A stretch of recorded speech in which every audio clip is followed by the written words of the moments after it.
नमस्कार दोस्तों। दुनिया भर के अन्य देशों की तरह भारत में भी कोरोना वायरस का कहर बरप रहा है और यहाँ पर मरीजों की संख्या 50,000 के करीब पहुंच चुकी है।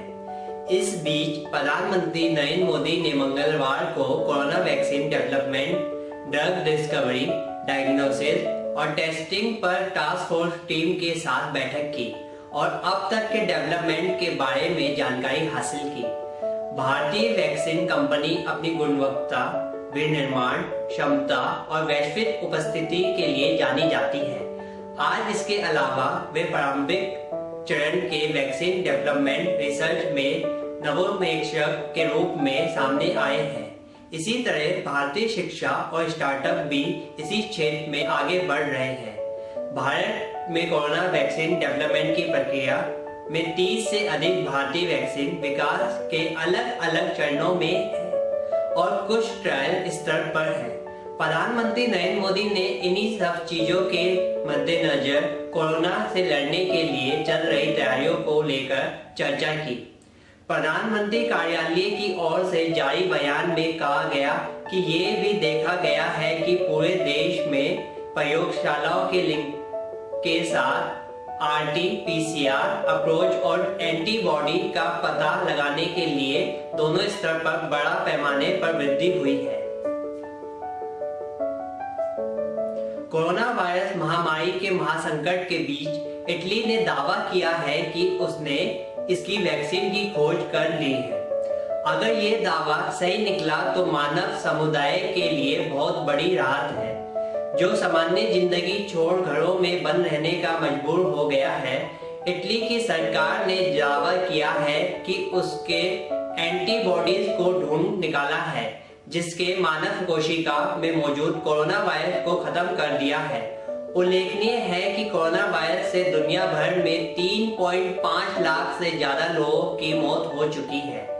साइंस टाइम ने मंगलवार को प्रकाशित रिपोर्ट में कहा गया है, रोम की संक्रामक बीमारी से जुड़े स्पालनजानी हॉस्पिटल में टेस्ट किया गया है और चूहे में एंटीबॉडीज तैयार किया गया। इसका प्रयोग फिर इंसान पर किया गया और इसने अपना असर दिखाया। रोम के Lazzaro Spallanzani National Institute for infection disease के शोधकर्ताओं ने कहा कि जब इसका इस्तेमाल इंसानों पर किया गया तो देखा गया कि इसने कोशिकाओं में मौजूद वायरस को खत्म कर दिया। ये यूरोप का पहला अस्पताल है जिसने कोविड-19 के जीनोम सीक्वेंस को आइसोलेट किया था। वहीं इटली ने यह दावा ऐसे वक्त में किया है जब WHO के कोविड-19 महामारी से जुड़े विशेषज्ञ ने दावा किया था कि हो सकता है कि कोरोना वायरस की कोई वैक्सीन ही जैसे कि HIV और डेंगू की वैक्सीन नहीं मिल पाई है। HIV से पिछले 4 दशक में 3.4 करोड़ लोगों की जान जा चुकी है। गौर करने वाली बात है कि दुनिया भर में कोरोना वायरस का तोड़ ढूंढने के लिए 100 से ज्यादा वैक्सीन प्री क्लिनिकल ट्रायल पर है और उनमें से कुछ का इंसानों पर प्रयोग शुरू किया गया है।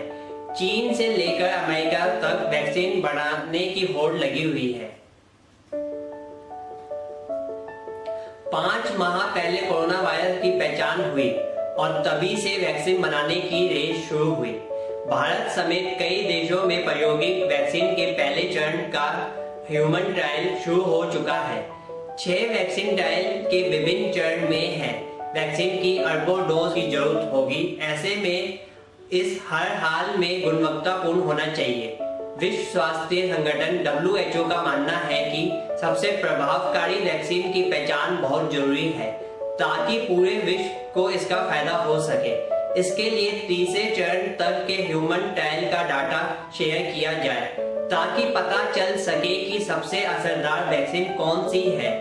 साथ ही इन्हें दुनिया भर में पहुंचाने का मॉडल क्या होगा, क्योंकि तमाम ट्रायल का डाटा शेयर किया जाए ताकि पता चल सके कि सबसे असरदार वैक्सीन कौन सी है।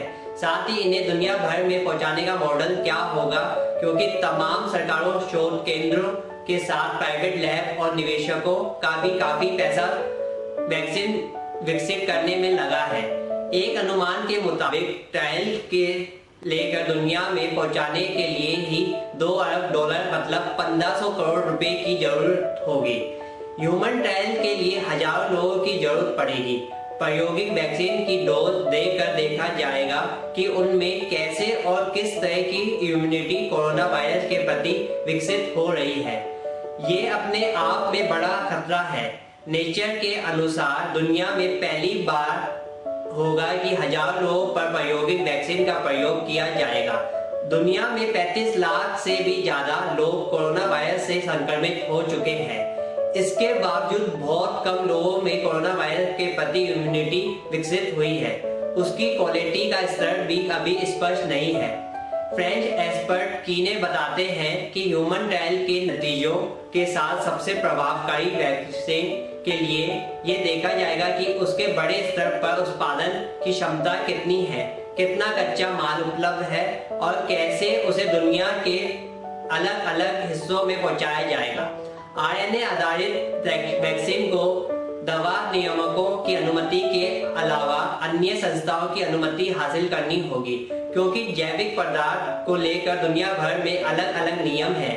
ऐसे में सर्वस्वीकार्य वैक्सीन की तलाश कठिन। बड़े पैमाने पर ह्यूमन ट्रायल को कम करने के लिए WHO ने डाटा साझा करने को कहा है, ताकि एक ट्रायल का डाटा बाकी अन्य लोगों के काम भी आ सके। इंटरनेशनल एड वैक्सीन इनिशिएटिव के अध्यक्ष मार्क फेनबर्ग कहते हैं कि सहयोग की जरूरत इससे पहले कभी नहीं थी। आप 200 वैक्सीन को प्रभावकारी ट्रायल के लिए स्तर पर जाने की इजाजत नहीं दे सकते। इसी तरह की राय वैक्सीन एलायंस इन जिनेवा के सेट ब्रेकेल की भी है। हालांकि इसमें काफी परेशानी है, क्योंकि अमेरिका ने WHO के साथ काम करना बंद कर दिया है। अमेरिका में कई प्राइवेट लैब वैक्सीन विकसित करने में काम में लगे हैं।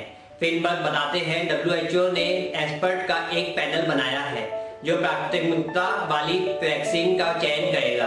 रणनीति साझेदारी बहुत अहम साबित होगी।